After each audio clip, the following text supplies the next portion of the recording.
de tu palabra ahora. Extiende tu gracia, tu justicia y tu majestad. En la gloria, mío, de tu grandeza, de tu virtud, de tus fuerzas. Reprime, Dios mío, toda palabra de hombre y rechaza, Dios, por nosotros que somos escasos en fuerzas, sino solamente tenemos las que son tuyas. Reprende, Dios mío, y rechaza todo espíritu contrario a la predicación de tu palabra. Te lo pedimos en el nombre de nuestro don Yahshua. Amén y amén.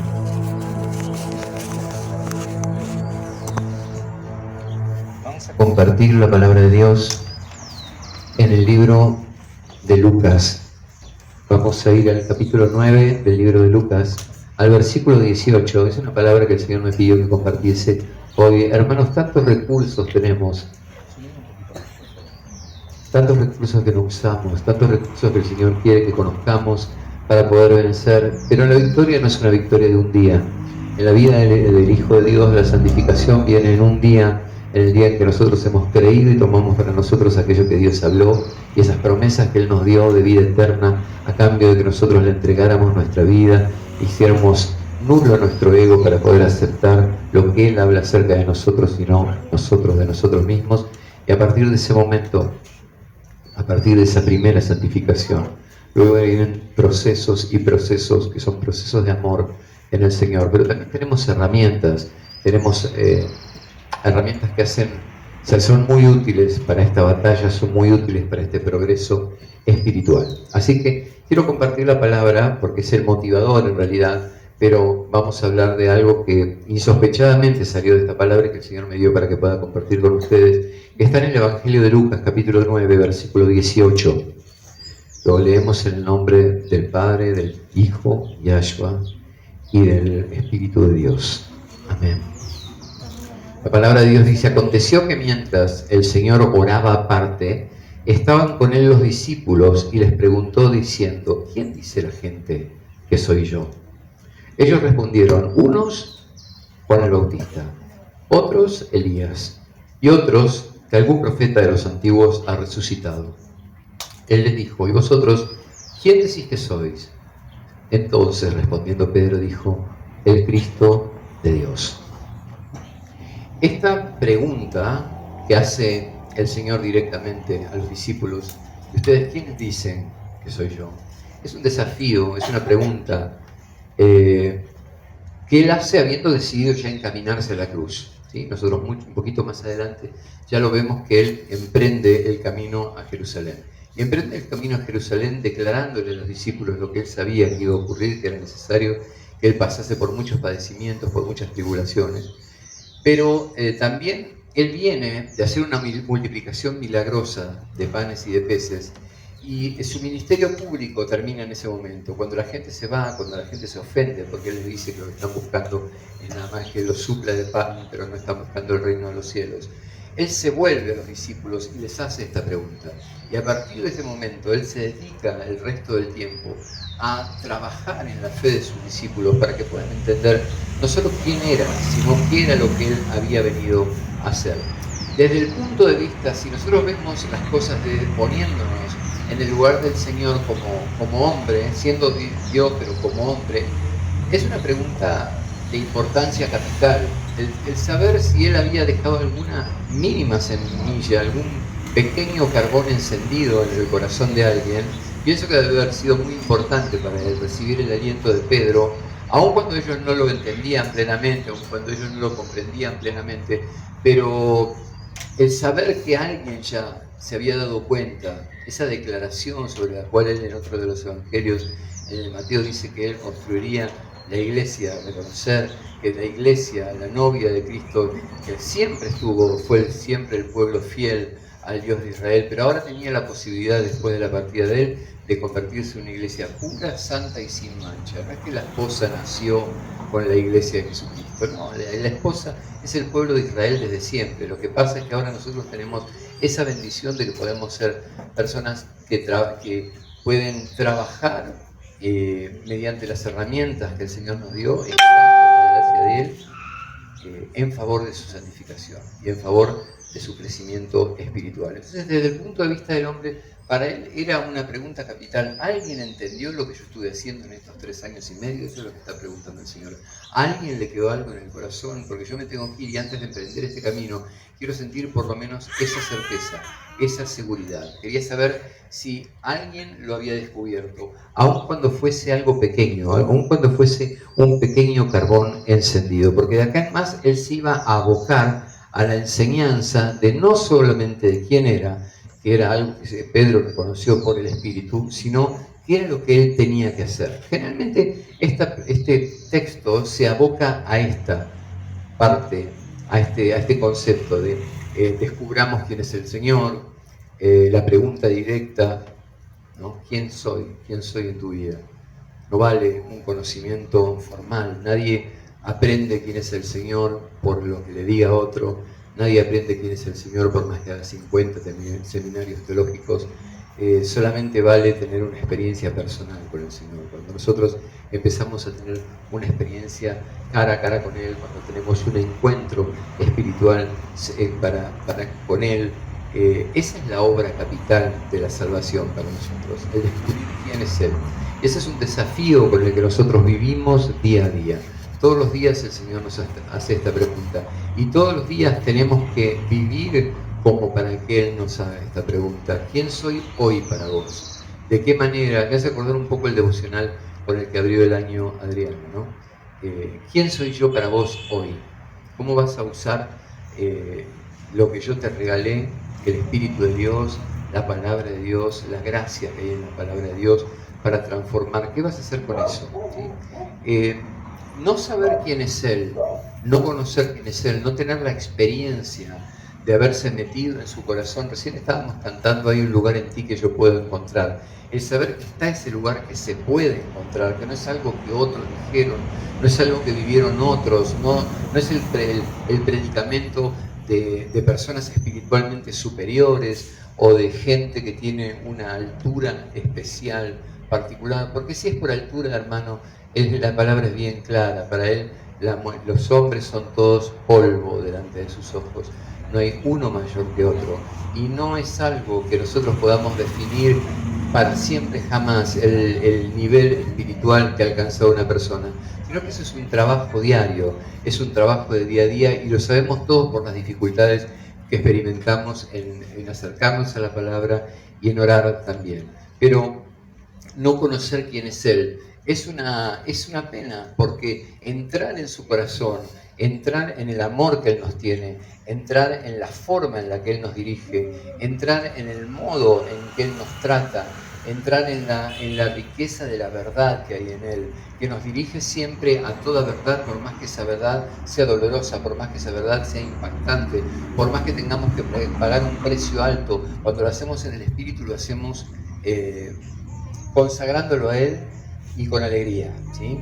Juan y Pedro, cuando tuvieron que padecer por Él y fueron golpeados y azotados por la palabra de Dios, dice que salieron felices de haber sido dignos de ser apaleados y golpeados por predicar al Señor. Solamente una persona que entra en su corazón y lo reconoce y lo conoce y sabe que Él es todo, Él es mi paz, Él es mi perdón, Él es mi gracia, Él es mi salud, Él es mi vida, la vida está en Él. Entonces esa persona ya deja de buscar en otro lado y se aboca a entrar en su corazón. Y como decíamos en esa canción, hay un lugar que yo puedo encontrar. Imagínese que usted, por ejemplo, es una persona que desconoce para lo que sirve un hospital. Y usted ve que hay gente jugando a las bolitas en la puerta del hospital acá del Materno. Entonces usted, enfermo y todo, todos los días lo que hace es ir y sentarse en los escalones a jugar a las bolitas. No sabe que usted puede atravesar esas puertas y con la dirección adecuada puede encontrar los consultorios donde lo pueden atender, ¿sí? Así está el creyente que no se anima a buscar al Señor con todo su corazón, con todas sus fuerzas y con toda su alma a través de la palabra y a través de la oración. Está perdiendo lo mismo que se pierde ese hombre que solamente cree que el materno es nada más que para jugar con bolitas en la escalera, y no sabe que en el interior de ese lugar hay profundidades que son inaccesibles a la conciencia para poder entender el cuerpo humano, cosas profundas de sanidad, cosas profundas de restauración, elementos con los cuales se puede volver a recuperar, hacer, como decíamos el otro día en los estudios de Torah, hacer tikkun, hacer reparación de lo que está perdido. Está todo adentro de ese hospital, pero ese hombre solamente está afuera jugando a las bolitas. Entonces, lo que en realidad me sorprendió de este párrafo es, digamos, toda esta parte es bastante conocida y siempre se predica, pero me quedé muy asombrado cuando la imperiosidad de Lucas en todo momento diciendo que le es preciso, en el versículo que sigue, le es preciso ir a Jerusalén, le es necesario ir a Jerusalén. Así Lucas en muchas partes del Evangelio dice, porque me era necesario hacer tal cosa, porque me fue necesario pasar por Samaria, porque me fue necesario, como que él sentía la imperiosidad de un mandato, de un mandamiento. Entonces nosotros cuando vemos eso, para nosotros es fácil decir, bueno, él quería hacer la voluntad de Dios. Pero a mí me gustaría hablar justamente hoy acerca de lo que significa la voluntad de Dios, porque cuando nosotros vamos a los evangelios, hay dos aspectos de la voluntad de Dios que quedan bien definidos y quedan bien claros, y no hablamos de la misma cosa cuando hablamos de las dos cosas. Lo primero que hablamos cuando nos referimos a la voluntad de Dios, hablamos de la voluntad soberana de Él. La voluntad soberana con la cual Él rige y dirige todo lo que hay. Cada cosa que se mueve en el universo, cada detalle de la creación, no solo está hecho por Él, sino que fue modelado en su mente, sino que está sostenido por Él. Cada vida tiene un curso que depende absolutamente de su voluntad. Eso es lo que nosotros llamamos la voluntad soberana de Él y que tiene que ver con el control soberano de todo lo que ocurre. Obviamente que cuando se produce, vamos a ver por ejemplo un ejemplo, Mateo 26, 39, el Señor va a Getsemaní y le dice al Padre, yendo un poco más adelante, se postró sobre su rostro orando y diciendo, Padre mío, si es posible, pase de mí esta copa, pero no sea como yo quiero, sino como tú. Cuando le está hablando de esa voluntad, le está hablando de un designio universal, general, que para nosotros es desconocido, hermano. Nosotros no sabemos qué es lo que va a pasar, no sabemos qué ha de ser de nuestras vidas. Caminamos en ese sentido a oscuras con la luz que el Señor nos quiera dar. Si Él nos revela algo, entonces nosotros podemos entender algo. Fíjese en ese párrafo, la voluntad soberana del Señor era ir a la cruz porque la voluntad del Padre era que Él fuese entregado por nuestros pecados. Había todo un plan que se venía diseñado desde Génesis capítulo 3. Es más, venía diseñado, dice el libro de Efesios, desde antes de la fundación del mundo, como veíamos en los cursos de Torah los miércoles, por decirlo de alguna manera, un proyecto Mashiach, un proyecto Mesías en el corazón, en el seno del Padre, dice el apóstol Juan, que estaba plantado en esta creación para crearla, para conducirla hasta la recreación después de la caída e instalar un gobierno eterno donde nosotros también gobernemos. Ese es el plan, eso es lo que sabemos nosotros de la gran voluntad soberana en grandes rasgos de todo eso. Pero ¿cómo va a ser paso a paso? ¿Cómo la iglesia tuvo que pasar del martirio a entregarse a una iglesia vendida a Roma, mientras otro grupo mantenía la fidelidad? ¿Cómo pasó por mil y pico de años de dominio papal? Después vino Napoleón, quemó todas las Biblias, después surgieron las iglesias, las primeras iglesias cristianas. Todo eso nosotros no lo sabíamos, lo sabía el Señor, y la evidencia que lo sabía son las 7 cartas que hay en Apocalipsis, en el capítulo 2 y 3, donde el Señor profetiza acerca de los 7 periodos que iba a pasar hasta que Él volviese a la tierra. O sea que la voluntad soberana es una voluntad que incluye también eventos que son pecaminosos y son malos, y son permitidos dentro de todo ese plan por el Señor. Sabemos que la palabra de Dios dice en el libro de Santiago que solamente lo puro, lo bueno desciende de Él, del Padre de todas las luces, pero el Señor muchas veces permite eventos. Fíjese que para realizar el plan soberano de mandar a su Hijo a la cruz, el Señor tuvo que desatar a personajes como Herodes, a personajes como Pilatos, a personajes como Caifás, como Barrabás, gente que tuvo que pecar dentro de todo ese plan. O sea que también ese plan incluye cosas que son eventos que el Señor aborrece, ¿sí? O sea, la voluntad general de Él no era agradable para el Señor que sus mártires muriesen durante 400 años, comidos por los leones del circo romano. Pero sí, dentro de su plan, están incluidos estos eventos. Eso es lo que nosotros llamamos, cuando decimos la voluntad soberana.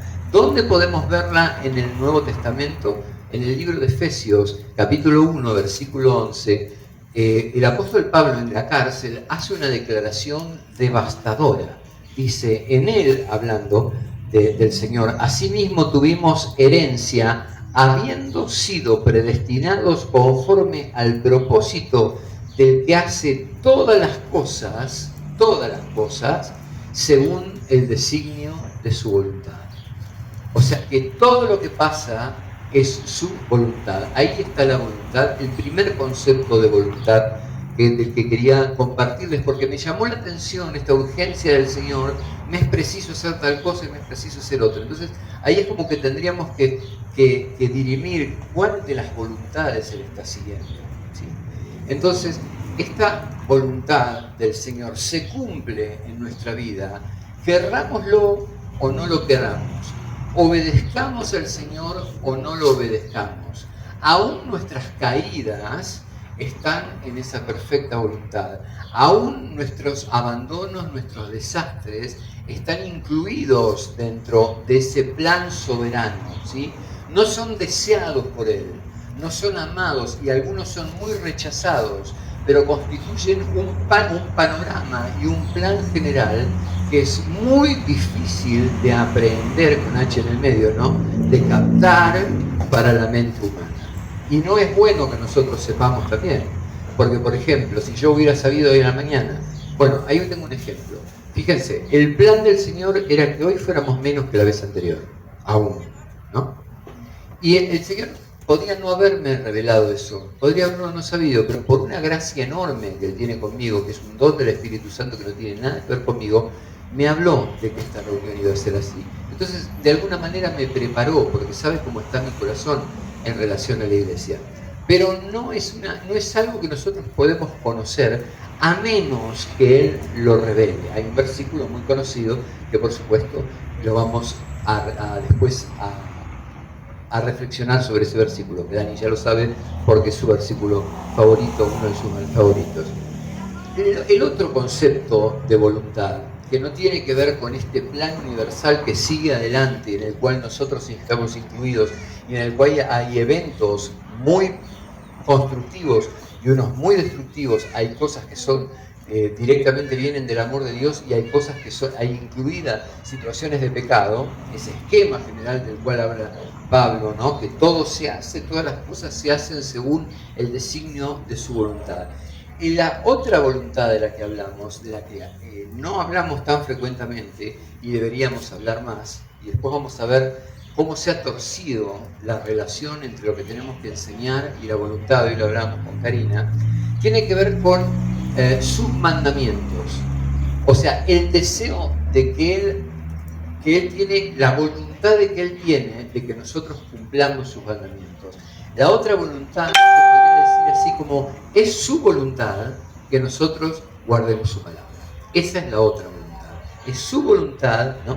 Y esta sí es una voluntad que nosotros podemos elegir. Podemos hacer las cosas bien, podemos hacer las cosas mal. Y depende de cómo nos manejemos en esta voluntad positiva que tiene Él, de que nosotros hagamos las cosas conforme lo dice su palabra, nosotros hasta podemos no estar incluidos en la salvación del Señor. Si nosotros abandonamos el hacer su voluntad, si desde un principio no la hicimos y negamos el deseo inicial, estamos viendo en las clases de Torah esto, ¿no? Hablábamos el otro día de que en el judaísmo se habla del yugo del reino y del yugo de la Torah. El yugo del reino, ¿cuál es? Que lo conocemos, abandonamos nuestro yo, nos consagramos a Él, reconocemos su voluntad y su amor y sus planes como superiores a los nuestros y dejamos todos nuestros caminos. Esa es la manera de entrar al reino. pero muchos pueden ser que estén dilatando eso, se pasen ese paso y estén muchos años en las cosas de Dios sin haber dado el paso inicial. Entonces, eso puede tener consecuencias graves. El Señor en Mateo 7:21 le habla a gente que cree haber estado mucho tiempo sirviéndolo a Él y dice: no todo el que me dice Señor, Señor, entrará en el reino de los cielos, sino el que hace la voluntad de mi Padre que está en los cielos. ¿Cuál es esa voluntad? La segunda voluntad. La voluntad del Señor para cada uno de nosotros, su voluntad es que hagamos conforme nos enseña su palabra. Ven que son dos conceptos de voluntad distintos. Nosotros decimos, sí, fue la voluntad de Dios, pero nosotros no sabemos de cuál de voluntad estábamos hablando muchas veces. A veces hablamos del plano general, ¿no?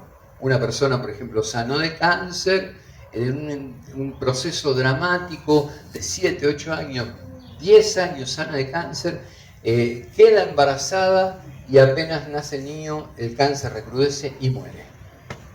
Entonces ahí estamos hablando de cuál voluntad, de la primera. O sea, hay un plan general que nosotros desconocemos, hay una voluntad general que es una red, un entramado de designios de Él, lejanos totalmente a nuestro entendimiento, pero que vienen de Él, porque según dice Efesios, Él controla todas las cosas, en el cual esta acción acá en la realidad se ve así. No vemos los porqués, no vemos las consecuencias, no vemos lo que significa eso dentro de la vida de otras personas, pero pasó. Entonces vamos a la persona y la consolamos diciéndole, fue la voluntad de Dios, ¿o no? Hacemos así. No lo hacemos porque a veces en un velatorio no es lo mejor que podemos decir, pero es una de las maneras en las que nosotros podríamos hablarlo. Esa fue la voluntad de Dios. Entonces, hay un deseo del Señor positivo de que cumplamos con sus mandamientos. Por ejemplo, Primera de Tesalonicenses 4:3 dice, pues la voluntad de Dios es vuestra santificación, que os apartéis de la fornicación. Por ejemplo, ese es un deseo, ¿sí?, del Señor. Pero ¿cuántos millones y millones alrededor del mundo están traspasando esa voluntad? Por ejemplo, otro de sus deseos, Primera de Tesalonicenses 5:18, dad gracias en todo, porque esta es la voluntad de Dios para con vosotros en Cristo Jesús. O sea que el deseo de Él, la voluntad de Él es que nosotros guardemos este mandamiento, que en todo lo que hagamos, sea bueno, sea malo, demos gracias a Él. ¿Se entiende la diferencia entre las dos voluntades? Una es el plan general, que yo digo, fue la voluntad de Dios que mi casa se venga abajo. Fue la voluntad de Dios que cayese esa bomba en Hiroshima en ese momento. Fue la voluntad de Dios que mi primo se muriera en las Malvinas tal día. Fue la voluntad de Dios que yo conociera al Señor en un hospital, por ejemplo, en La Plata.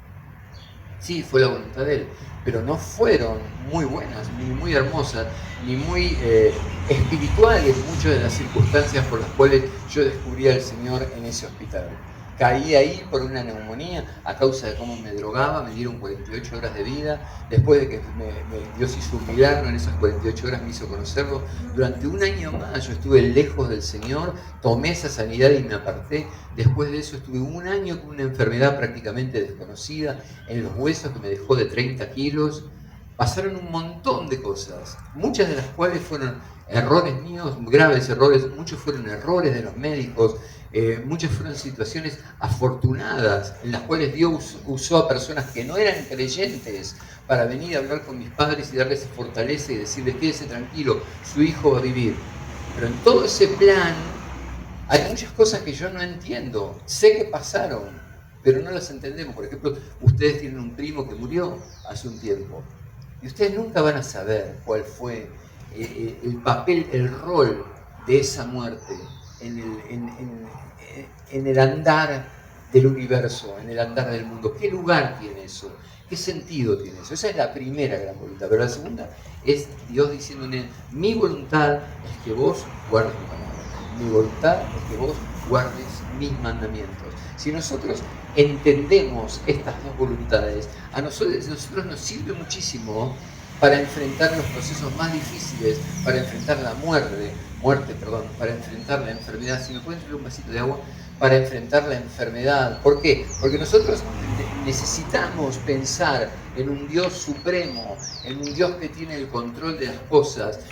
Cuando estamos en esas situaciones necesitamos entender que hay alguien que está haciendo las cosas conforme a un propósito que Él tiene. Y muchas veces cuando estamos crecidos en el Señor, por más que lo que veamos sea muy fuerte y muy difícil de asumir, pero nosotros sabemos que tenemos ese dolor, de alguna manera estamos convencidos que obra para nuestro bien. Es un rey fuerte que está al lado nuestro, es un padre necesario, es alguien que nos sostiene. La idea de que hay alguien que tiene una voluntad perfecta, en la cual Él se está moviendo dentro de mi enfermedad, dentro de mi pérdida, sin perder el control de nada. Esa es una parte del conocimiento de la voluntad del Señor que yo necesito. Pero también, gracias.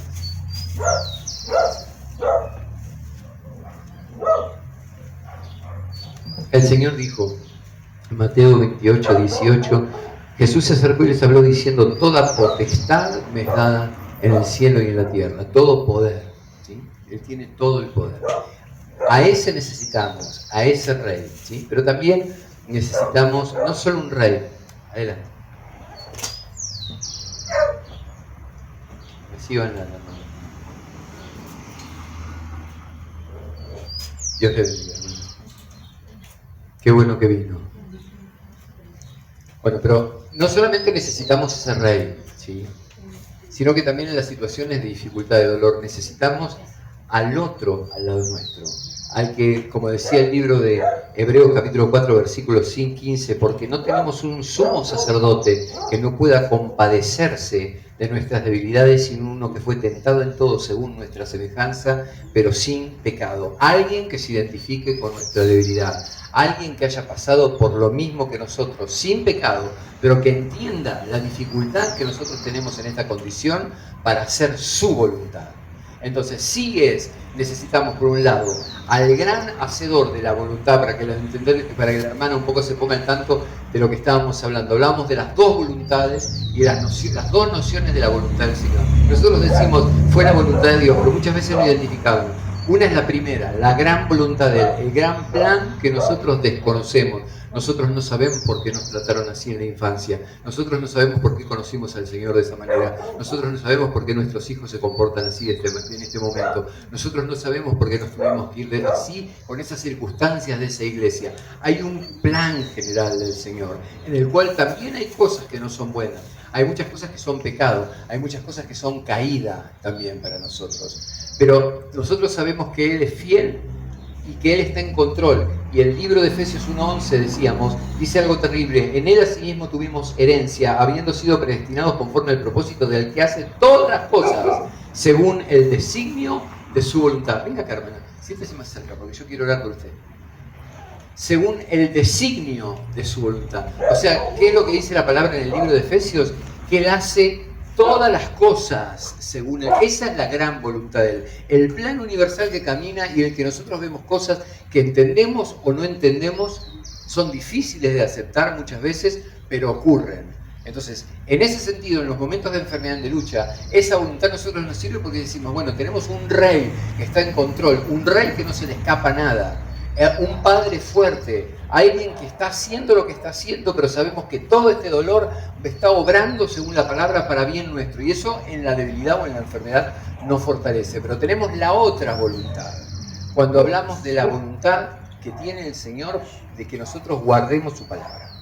Esa es otra voluntad, es una voluntad muy positiva, es una voluntad única. Él quiere que guardemos su palabra. Entonces, esa otra voluntad nos acerca no al rey, sino al sacerdote, aquel que nos pueda acompañar, que como dice el libro de Hebreos 4, dice, no tenemos un sumo sacerdote que no pueda compadecerse de nuestras debilidades, sino uno que fue tentado en todo, según nuestra semejanza, pero sin pecado. O sea que Él pasó por las mismas cosas, pero no pecó, pero sintió el peso, la carga de la tentación, lo que significa, como decíamos el otro día el apóstol Pablo en Romanos 7, tener este cuerpo, que mi voluntad quiere hacer una cosa, pero mi cuerpo está deseando siempre hacer lo contrario. Con mi voluntad yo lo sirvo a Él, pero con mi cuerpo yo estoy permanentemente sirviendo al pecado. Entonces, Él no ama el pecado. de ninguna manera ama el pecado y tiene esa voluntad también de ayudarnos para que nosotros sí podamos positivamente guardar su palabra. Entonces, la voluntad, la primera voluntad de Él, la voluntad soberana, es una voluntad invencible. Nos arrastra y somos participantes de un destino que solamente Él controla. Eso lo tenemos que tener en claro.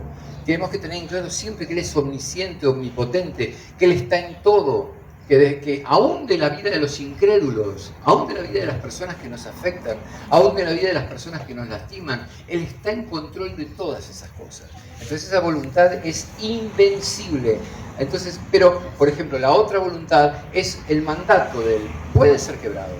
¿Cómo no? Y estamos quebrándolo constantemente. Entonces, ¿cuál es nuestra posición en relación a la voluntad del Señor? Respecto de la primera voluntad, de la grande, de la enorme, ¿cuál creen ustedes que debería ser nuestra posición? Alguien que se anime a decirlo. Aceptarla. Aceptarla. No intentar conocerla, porque eso es adivinación. ¿Sí? Y hoy lamentablemente hablamos con Karina y decíamos cómo han corrompido los ministerios modernos un principio tan importante de la voluntad de Dios. Porque justamente lo que nosotros tenemos que adorar, como adoramos hoy al principio, que es su voluntad, aceptarla, rendirnos delante de ella. Y sí podemos presentar nuestras cargas, como dice el apóstol Pablo, en toda oración y ruego con acción de gracias, para que la paz nos gobierne y Él sepa de nosotros en medio de todo eso. Pero en medio de todo eso, lo principal es seguir adorándolo y aceptar eso. Pero el diablo se ha encargado de corromper a la iglesia moderna, creando ministerios donde supuestamente profetas y apóstoles son capaces de decirnos a nosotros cuál es la voluntad soberana, porque tienen supuestamente un poder sobrenatural, para decirnos cuál es la voluntad soberana que viene. Y nosotros no necesitamos eso, para nada. Nosotros lo que necesitamos aprender es a adorarlo en medio de todas las circunstancias y aceptarlo y a trabajar con Él en la oración. Pero la oración que va dirigida a su inmensa voluntad es mayormente una oración de adoración y un pedido de gracia. En relación a la otra voluntad, ¿cuál sería nuestra posición? Discernir qué es lo que la palabra quiere para nosotros en cada situación y hacerlo. Eso es lo principal. Discernir, entender, conocer la palabra, dejar que la palabra nos transforme, que la palabra gobierne, empiece a tocar nuestra mente, a transformarnos, para ganar discernimiento en medio de las situaciones y decir, bueno, mira, la palabra yo creo que me dirige a hacer esto. Es lo que necesitamos respecto de la voluntad de guardar la palabra, es discernir cuál es el mandamiento, discernir qué hacer en cada situación y entonces a partir de ese discernimiento poder hacer lo que tenemos que hacer. Esa es nuestra posición respecto de las dos voluntades. Una, adorar, aceptar y mediante la oración darnos a conocer en nuestra situación al Señor. Pero en la otra, en la del discernimiento, en la de conocer a través de la palabra cómo estamos, qué hacemos y cómo tenemos que orar, ahí la oración toma otro rumbo. Ahí la oración tiene que ver con la fortaleza para superar pruebas, la fortaleza para pasar barreras, la fortaleza para vencer nuestra carne. Ahí sí es una oración que tiene que ver con el trabajo que está haciendo el Señor en nuestra vida. Señor, esta carga del perdón y de la falta de perdón yo no la puedo llevar más. Odio a esta persona, pero la palabra tuya me está consumiendo por dentro. Cada vez que voy a la casa de Dios me hablas del perdón, y yo hay cosas que no la puedo... A ese tipo de oración, en relación a guardar los mandamientos, es una oración más intensa, es otra clase de oración. ¿Se entiende entonces la posición que tenemos, ¿no? O sea, no intentar conocer. Deuteronomio 29, que es el versículo que le gusta a Dani, dice: las cosas secretas pertenecen a Yahweh nuestro Dios, mas las reveladas son para nosotros y para nuestros hijos para siempre, para que cumplamos todas las palabras de esta ley. O sea que las secretas son las del plan general. Las reveladas son los mandamientos que Él nos dio para caminar en ellos. Entonces, ¿cómo son las etapas? Esto es lo que me interesa que entiendan y que sepan, porque no hay otro camino. El camino de lo carismático, el camino de los pastores imponiendo la mano, el camino de las supuestas manifestaciones del Espíritu Santo en la iglesia, el camino de los dones truchos, el camino de las iglesias que caminando fuera de la voluntad de Dios dicen tener el Espíritu Santo, eso ya todos acá en esta casa por lo menos sabemos que no funciona y que no es así. No sé la hermana que viene de otra iglesia, pero sabemos que la única transformación viene a través de la palabra de Dios, porque la palabra de Dios dice eso, que la palabra de Dios es útil para enseñar, para redarguir, para corregir, para que todo cristiano esté preparado para toda obra, para toda buena obra y sea perfecto. Entonces lo único que nos transforma es la palabra. ¿Cuáles son? Gracias por la luz. Entonces, ¿cuáles serían las etapas? ¿Cómo serían los niveles en los que yo tendría que moverme en este proceso de hacer la voluntad de Él? ¿Cómo meto eso en mi vida? Porque es muy fácil desde acá del púlpito decir, bueno, tienen que guardar los mandamientos. Pero ¿cómo? ¿Cuál es el proceso? Ustedes lo conocen, lo estoy predicando más para la hermana. Ustedes lo conocen, pero espero que lo pongan por obra. ¿Sí? Entonces, de los tres niveles, nosotros sabemos que, en primer nivel, es que nosotros sabemos positivamente que la autoridad total y decisiva sobre nuestra vida la tiene la palabra de Dios. No la tienen las opiniones de los pastores, no la tienen las falsas profecías de los profetas, porque los que profetizan por la palabra, no profetizan de sí. Todo lo que tenemos que saber está en la palabra de Dios. ¿Y cómo sabemos más? Bueno, de eso queremos hablar, de cómo vamos más allá, ¿sí? Porque existe obviamente el espíritu de profecía, pero no es esto que está funcionando en la iglesia moderna. Ustedes lo saben, esto no es de que alguien venga como un adivino a decir, el espíritu me dice que vas a hacer y vas a hacer tal cosa. Para eso no está la profecía.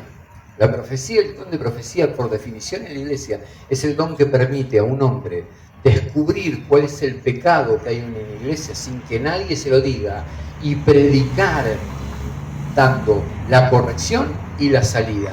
Eso hacían los profetas en la iglesia antigua. El que quiera entender un poquitito, lea el libro de Watchman Nee, La vida cristiana normal, y ahí va a tener un recuento de cómo se movían los profetas en el primer tiempo. Entonces, el profeta es el hombre que viene de la nada, cae en la iglesia, Dios le da una palabra, ¡brum!, la suelta. Y todo el mundo dice, pero este parece que habló con el pastor antes, porque sabe todo. Y también lo puede hacer con la vida individual de una persona si necesita ser corregida en público. Pero nosotros tenemos que un camino, como dijo Pedro, bárbaro, tenemos la palabra profética, ¿no? Tenemos las revelaciones, ¿no? Fuimos con él al monte, lo vimos su transfiguración, lo vimos resucitar, todo lo que nuestros ojos vieron es poderoso, pero ¿qué? Tenemos la palabra profética más segura, es como una luz que nos va a alumbrar hasta que Él vuelva. Esa es la confianza que tenemos en la palabra y la desconfianza que todos deberíamos tener en todo lo que se está moviendo y se va a mover de acá en más en la iglesia de Jesucristo, con supuestos iluminados, con supuestas personas que dicen tener dones que no tienen. ¿Sí? Esto se los estoy diciendo por algo, no sé por qué, pero por algo les estoy predicando esto. Entonces, ¿cómo sería el proceso? Bueno, nosotros sabemos que tenemos la autoridad. El primer nivel es reconocer esto, que la autoridad suprema y decisiva está en la palabra, y la palabra empieza a renovar nuestra mente, provoca una comprensión, una aceptación de las cosas que Dios nos habla, abre nuestro corazón, llega hasta los huesos, discierne, dice Hebreos capítulo 4, lo bueno de lo malo en nuestro corazón, bárbaro, hace un trabajo de clasificación y discernimiento. Este camino en el que yo andaba no va. Esto me dice la palabra que sí va, esto no va. La mujer se tiene que comportar así, el marido tiene que ser así. La relación entre el marido y la mujer tiene que ser así. Esta es la verdad, lo demás es tuyo, lo demás era como yo me movía. Ese es el primer nivel. Cuando aprendemos la palabra, la incorporamos, la reconocemos como suma autoridad y bueno, no la distorsionamos como para que se cumplan nuestros propios propósitos. ¿Sí? Porque muchas veces las queremos mover como para que lo radical que nos habla la palabra no nos impacte tanto. Muchas veces Dios nos llama a situaciones de reconciliación, por ejemplo el perdón, o el arrepentimiento de ciertas cosas, que no es fácil de hacer. Entonces nosotros la dibujamos, la queremos dibujar con la palabra. No, a veces el Señor es muy radical en lo que dice. Entonces cuando uno tiene esa base y le puso mucha energía y le puso mucha dedicación a la palabra, como tratamos nosotros de hacer que hagan ustedes, por eso le damos curso, le damos discipulado, tratamos de entrenarnos en todo lo que puedan en la palabra, eso da resultado, hermano. Si alguno de ustedes desconfía y dice, no, esto para mí no es, porque yo ya lo probé muchas veces, pero no funciona, es porque no se metió a fondo en eso. Pero si usted dedica un tiempo serio a la palabra, y si tiene problemas interiores, a la consejería basada en la palabra, su vida va a cambiar. La mente va a empezar a discernir las cosas de otra manera. El segundo nivel es el que tiene situaciones nuevas, raras, que no están contempladas en la palabra, que yo no puedo salir a la Biblia a buscarlas porque no están en la Biblia. Si digo un par, los amigos de Facebook que me están viendo se van a horrorizar, pero por ejemplo podemos hablar de los tatuajes. Yo no puedo hablar tan libremente de los tatuajes porque en realidad la única referencia que hay de los tatuajes es en Deuteronomio, cuando se marcaban por los muertos, no por los tatuajes actuales. Entonces, formas de vestir, si me caso así, si me caso asá, si tengo que seguir esa dieta, si me conviene irme a vivir acá o allá. Hay muchas decisiones que nosotros tenemos que tomar, pero que no están en la palabra de Dios. Entonces, ¿nosotros qué necesitamos para eso? Es un segundo nivel. Nosotros ya tenemos una mente formada en la palabra en discernir. Entonces ahora tenemos que empezar, tenemos una mente gobernada por la palabra, una mente moldeada por la palabra. Tenemos lo que dice el apóstol Pablo, lo que se llama la mente de Cristo. Ahora podemos pensar en cada situación como si la pensara Él. Entonces, en este nivel, la gente ora y trabaja con el Señor, y esas son sus oraciones diciéndole, Señor, dame discernimiento. Este es el nivel, este ya no es el nivel que yo puedo recurrir a la palabra para saber cómo tengo que orar. Es el nivel siguiente, es donde ya mi mente está tan empapada en la palabra que yo lo que hago es, bueno, me trajeron un problema, me trajeron una circunstancia. Mi hermana está casada 5 veces y de cada matrimonio que no se casó, sino que se juntó, tiene 5 chicos, entonces ahora resulta que se quiere casar por iglesia con el 6º, pero resulta que el otro también es viudo. ¿Qué tengo que hacer? A mí como pastor, ¿no? Yo busco en la Biblia y no tengo ninguna casada 5 veces, excepto la mujer samaritana. Entonces yo tengo que usar discernimiento. Supuestamente a esta altura del partido conozco la palabra, mi mente está gobernada por la palabra. Entonces yo no quiero escuchar lo que otro me dice. Porque es fácil, voy a la iglesia, le pregunto al profeta, el profeta me dice, y les hablo, ustedes saben perfectamente que yo tengo un ministerio profético, y lo digo con respeto por si no me conocen la gente que me está viendo en Facebook. Pero no tengo respeto a lo que se llama profecía hoy en día, ¿sí? A la mayoría de lo que se llama profecía. Entonces, yo voy a la iglesia, ¿cuál es la fácil? ¿Cuál es la que hace todo lo que... ¿Cuál es la que impulsa hoy en día a la iglesia a hacer? Andá y que te ore el profeta y que te diga lo que tenés que hacer. Esa es, ¿o no? Que te diga el hermano, que tiene revelación. Entonces, hermanos, nosotros no fuimos preparados para eso. No somos autómatas. Dios no quiere que funcionemos en automático. No quiere que seamos personas dependientes de la palabra de otro.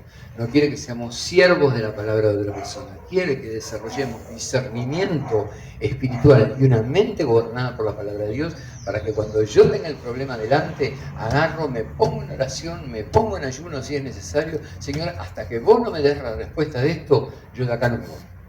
¿Se entiende? Uno es el nivel de conocer la palabra a fondo, y ahí la palabra empieza a moldear mi mente. El segundo es usar esa mente de Cristo para que no me den las respuestas servidas, ni aceptar yo tan fácilmente, porque a veces incluso uno quiere que el pastor le resuelva ciertas cosas, y muchas veces el Señor también lo ciega al pastor, y no le permite hablarle a esa persona. La deja a esa persona sola porque sabe que no tiene palabra y no tiene revelación para esa persona, porque sabe que esa persona tiene que tratar directamente con Dios y tomar una decisión en Cristo. Que se ponga a orar, que se ponga a ayunar. Nosotros también vamos a orar y ayunar, pero ya es suficiente conoce de la palabra como para poder ser gobernado en sus decisiones.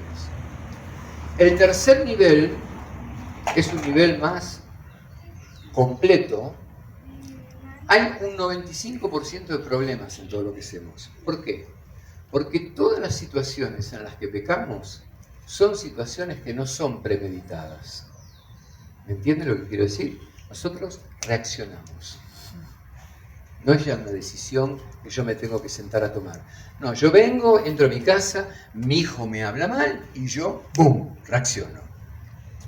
Ese es el problema que conlleva todo esto. El tercer nivel es entender que luchamos contra reacciones que nosotros no pensamos, porque si las pensamos 2 veces no las haríamos. Pero nosotros ¡buah!, abrimos la boca. Empieza la ira, los celos, el orgullo, la ansiedad, la contienda. El 95% de veces nosotros lo que nos pasa es lo que dice el Señor en Mateo 12, ¿no? Le dice a los fariseos, generación de víboras, ¿cómo podéis hablar lo bueno siendo malos? Porque de la abundancia del corazón habla la boca.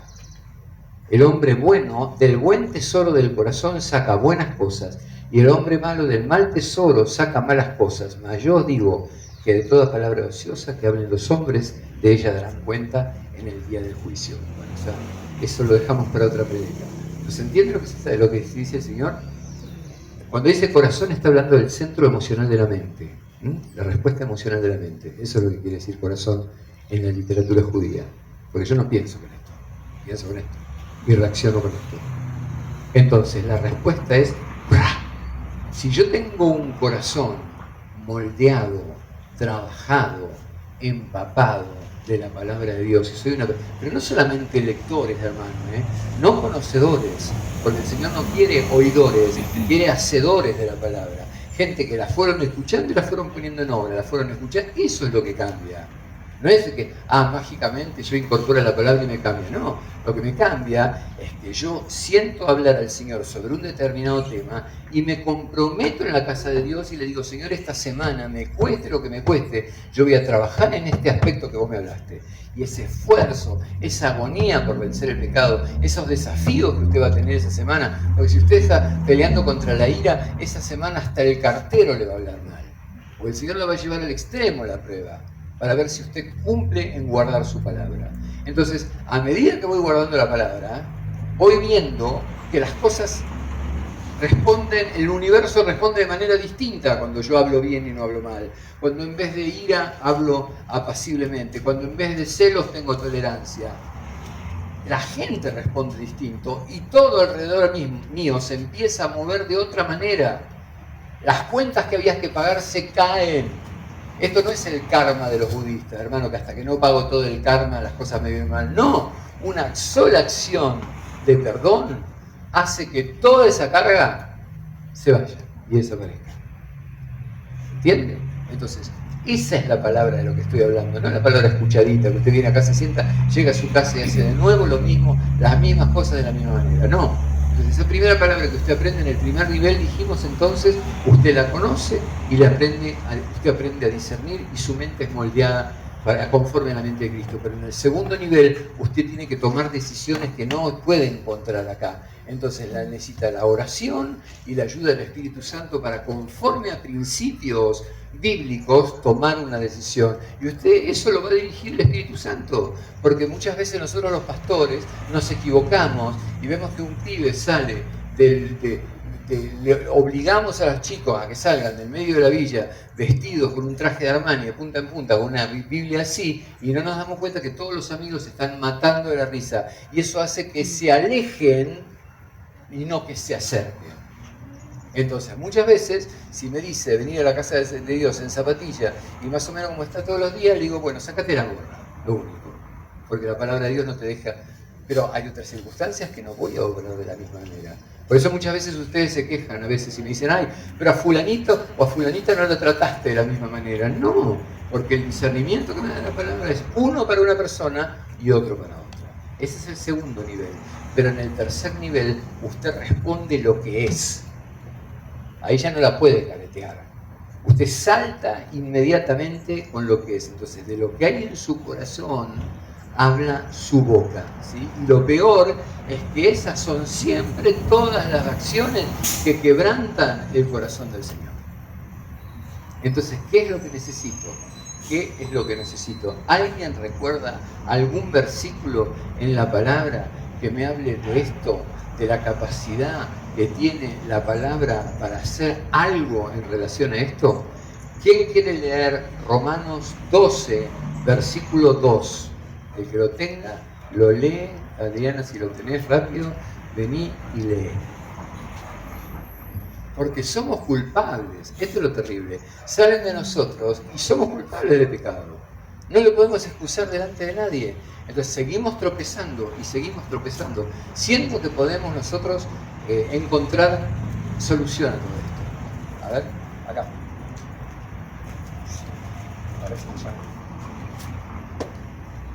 No os conforméis a este siglo, sino transformaos por medio de la renovación de vuestro entendimiento, para que comprobéis cuál sea la buena voluntad de Dios, agradable y perfecta. Entonces, ¿qué es lo que dice? Que no nos adaptemos al mundo exterior, sino que nos renovemos en la mente. Claro, una persona renovada en la mente no va a saltar. Mire, yo estaba pensando cómo, sin darme cuenta, estos últimos 2 años, pienso y reacciono de otra manera a las cosas. ¿Vos te diste cuenta? Yo pienso de una manera distinta, soy más paciente, no estallo, tengo una cantidad de cosas que yo antes era tremendos problemas y tremendos pecados en mi vida y que cambiaron. ¿Pero por qué cambiaron? Porque fui preparando todo esto para ustedes, fui reconociendo la verdad de esto, lo puse en práctica en mi vida y soy testigo de que el Señor puede renovar la mente. Entonces solamente cuando usted llega al tercer nivel, usted insistió orando por ese discernimiento, para ser hacedor, para cumplir esa voluntad, no la gran voluntad. Usted la gran voluntad del Señor no la puede manejar, no puede hacer nada con ella, solamente tiene que aceptarla y adorarla. Pero esa voluntad pequeña que Él tiene de que usted haga las cosas bien, usted la puede guardar. Y esto solamente se hace por Cristo y por el Espíritu Santo, que nos lleva constantemente a Cristo y que nos humilla constantemente para que aceptemos que lo que dice Él es verdad y no lo que decimos nosotros. Entonces nos tenemos que rendir.